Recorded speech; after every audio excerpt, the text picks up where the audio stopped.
Well, we're coming into fall, and that is flu and the COVID season continuing. And we're going to learn more about the vaccines and the shots that are coming up and available. With us today from Ohio Northern University, Professor of Pharmacy Practice, Director of the Drug and Health Information Preventive Care Specialist and ONU HealthWise and the ONU Arabia College of Pharmacy. We've got Kier. Hello. You got such a big title. I got to get it all in, though, you know? Yeah. All right. So, you know, flu season's coming up. We all know about the flu shots. I assume, recommend still to get flu shots this fall. Tell us more about what we'll be seeing, you think? Yes, absolutely. This fall, getting flu shots. Always remember that to get the flu shot, you need to get it 2 weeks early because it takes 14 days before it really kicks in. So even though flu is fairly low right now, it is going to start ramping up, and to make that consideration. And flu is 6 months of age and up, and they are in the pharmacies now. They're in the doctor's office, the health centers, the health department. We have flu vaccine available. Are we expecting a peak at a typical time? I mean, when would it peak typically? So typically there's a peak, but sometimes we can have 2 peaks. But again, that usually the winter months are more likely to have the peak. Sometimes it's a more extended season, just depends. No real good predictions, although this year's flu vaccine only covers 3 strains because the other strain has disappeared. Oh, so that's good. Yeah, so that is it's good. little 3 strains in a shot instead of 4. Okay. Now, you know, some people might say, I get the flu shot and I might still get the flu, but I mean, I assume it'll be a lesser case of if you do get it still? Right, so the flu shot can't cause the flu because it's not like, but you still could be exposed to some flu strains.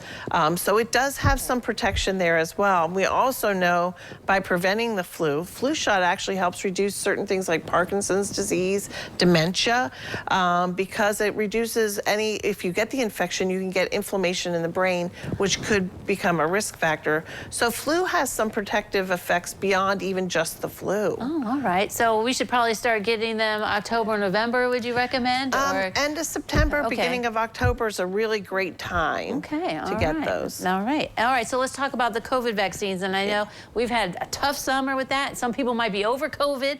But what kind of vaccines are, you know, they were just, I think, newly approved, right? Right, so they have emergency authorization. They are a pure Omicron variant vaccine now of the JN1 variety. There's been a slight drift in the variants, but still in the Omicron range, so they still have a protective effect. But to your point, if they had recently had an infection, you actually wait 2 or 3 months after that infection to get the vaccine. If they haven't had the infection, they can get the vaccine now. It is available in pharmacies for people to get. And with doing that, again, 2 weeks. So you have to think about that, especially if you're going to travel. Really important to think about that. Well, and in both these, the flu and the COVID, I mean, families get together. So if you have people with immune problems or elderly, think about that. At least get it ahead of time, 2 weeks to try to protect them, right? To help protect them, absolutely.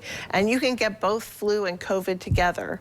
It can be administered in the same arm if you want, or you can get one in each arm, depending on how many Band-Aids and which site you want them.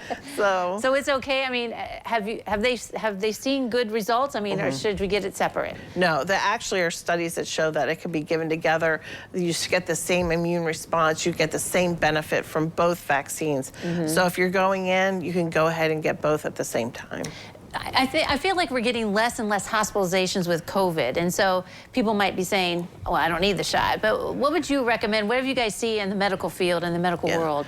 So actually, we still, if you go, Ohio's still tracking deaths to COVID and hospitalization to COVID, and there's been a little bump up in both of those based on what's happened with the summer and the new Omicron variants that are out.